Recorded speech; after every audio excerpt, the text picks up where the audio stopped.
Hey, so if you want to organize tasks in HubSpot CRM in 2026 and stay on top of your daily work without missing follow-ups, this full guide will walk you through everything step by step.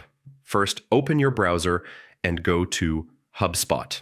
Log in using your HubSpot email and password.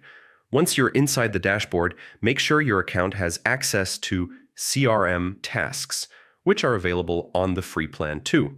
From the top menu, click on Tasks. This is your central place to view, create, and manage everything you need to do.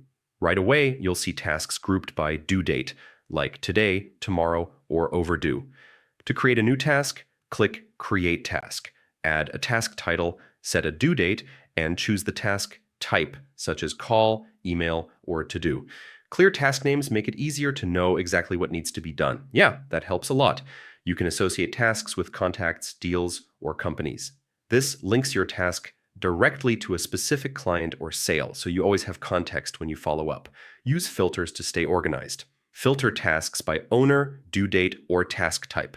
If you're managing many tasks, filters help you focus on the most important ones first. You can also create tasks automatically.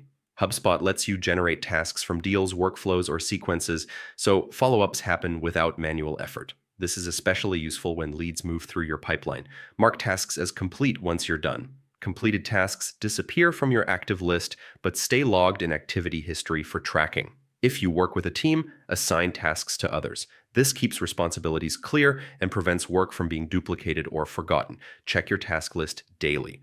HubSpot updates it in real time, so reviewing it each morning helps you plan your day more effectively. And that's it. By creating clear tasks, associating them with contacts or deals, using filters, and reviewing them daily, you can organize tasks in HubSpot CRM efficiently. If this video helped, hit the like button, share it with others, and don't forget to subscribe for more simple, step-by-step tutorials. I'll see you in the next